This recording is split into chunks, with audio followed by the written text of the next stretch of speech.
Pusaka dan kesaktian Pangeran Walangsungsang, sang pendiri Kesultanan Cirebon.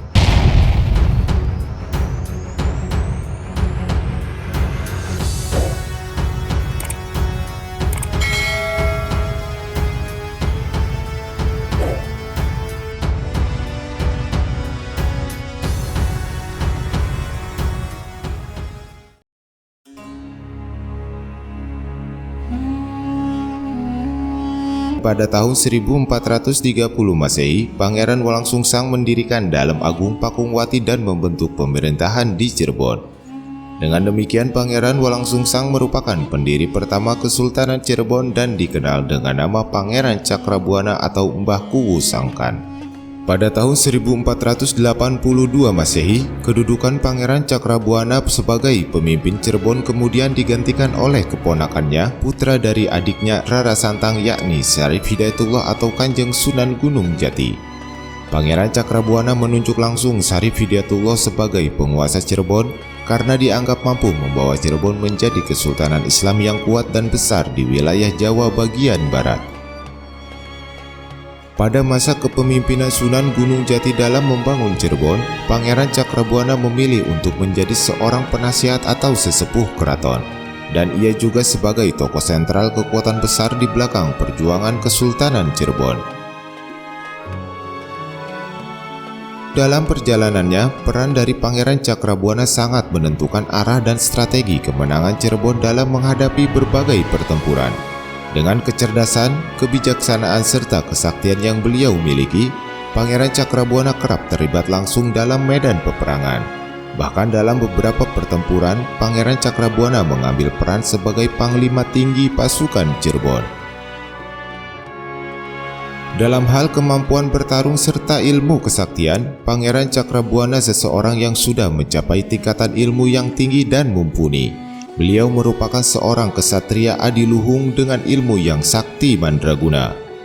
Selain memiliki kesaktian yang luar biasa, Pangeran Cakrabuana juga memiliki pusaka andalan, yaitu pusaka kujang. Pusaka yang ia dapatkan dari Prabu Siliwangi sebagai warisan atau tanda seorang putra Pajajaran atau keturunan Prabu Siliwangi. Selain pusaka kujang pemberian dari Prabu Siliwangi, Pangeran Cakrabuana juga memiliki beberapa pusaka lainnya yang ia dapatkan dari guru-gurunya semasa melakukan perjalanan spiritual mencari ajaran agama Islam. Di antaranya, 1. Pusaka pemberian Resi dan Warsi. Beberapa pusaka berupa cincin ampal yang memiliki khasiat sebagai teropong pintu menuju alam gaib, serta baju kamemayan, sebuah pusaka yang jika digunakan tidak akan terlihat oleh orang lain. 2. Pusaka pemberian Resi Nanggo di Gunung Ciangkup, berupa pusaka golok cabang yang berfungsi mampu mematahkan serta menghancurkan segala macam benda dan senjata. 3. Pusaka pemberian Raja Naga. Beberapa pusaka berupa baju waring yang berfungsi untuk bisa terbang, kopiah waring untuk menghilang, dan umbul-umbul waring untuk memperoleh harta benda. 4. Pusaka pemberian Raja Bangau. Beberapa pusaka berupa piring panjang, pendil, serta bareng atau goong kecil yang jika dipukul akan keluar 10.000 prajurit jin.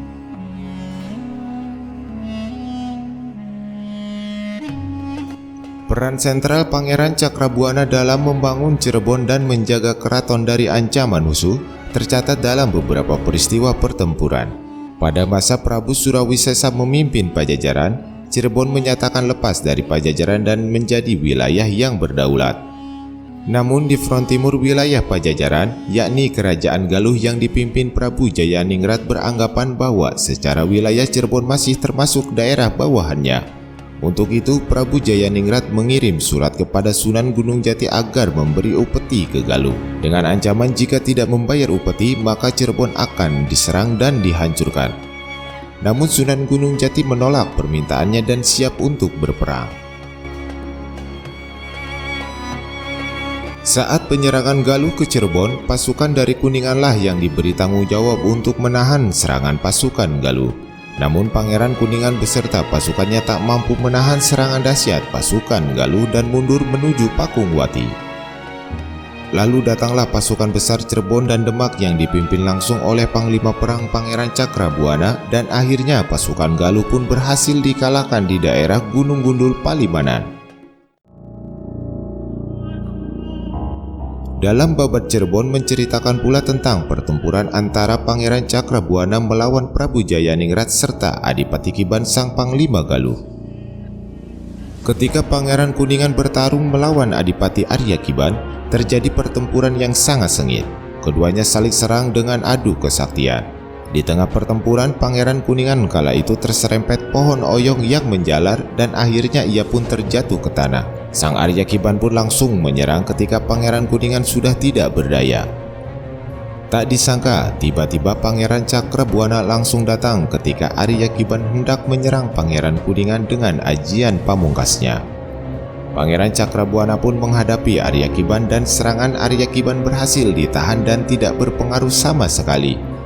Giliran Pangeran Cakrabuana yang menyerang dengan menghunuskan golok cabang dan disabetkan ke leher Arya Kiban.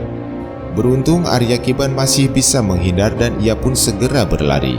Arya Kiban lalu kabur meninggalkan pertempuran karena ia tak tahan merasakan panas di sekujur tubuhnya akibat lesatan aura golok kembar Pangeran Cakrabuana. Setelah Arya Kiban berhasil dikalahkan dan kabur meninggalkan arena pertempuran, lalu Pangeran Cakrabuana membantu para pasukan Cirebon untuk menghadapi Prabu Jayaningrat yang sulit dikalahkan. Pertarungan antara Pangeran Cakrabuana melawan Prabu Jayaningrat terjadi begitu sengit, saling serang dan adu kesaktian pun tak terelakkan. Keduanya sama-sama kuat dan memiliki kesaktian yang sama tinggi, sehingga pertempuran pun terjadi begitu lama. Pada saat Prabu Jayaningrat mengeluarkan ajian Panglimunan untuk mengelabui Pangeran Cakrabuana, Pangeran Cakrabuana pun kesulitan menghadapinya.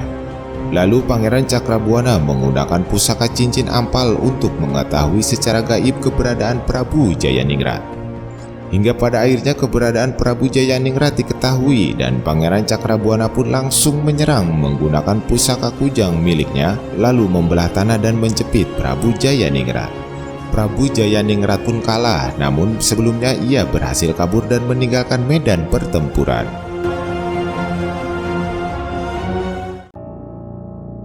Tak hanya diandalkan sebagai panglima pasukan dalam peperangan, Pangeran Cakrabuana pun menjadi tokoh utama ketika melawan musuh aliran hitam yang kala itu mulai meresahkan Cirebon.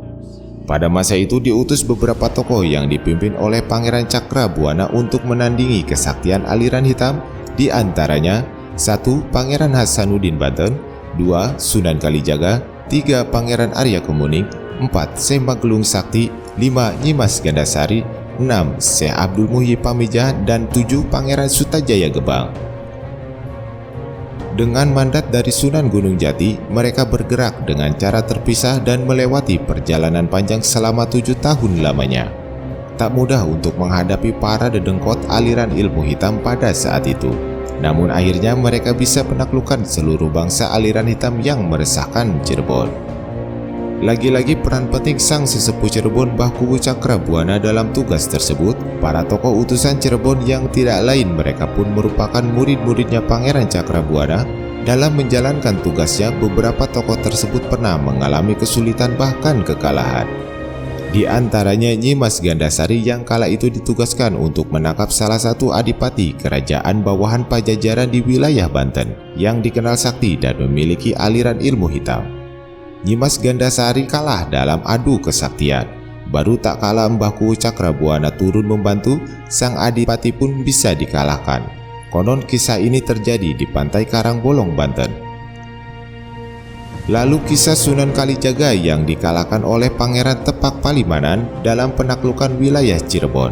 Kekalahan Sunan Kalijaga akibat campur tangan pasukan gaib Prabu Siliwangi. Sunan Kalijaga tak mampu menandingi kesaktian dari pasukan gaib Prabu Siliwangi.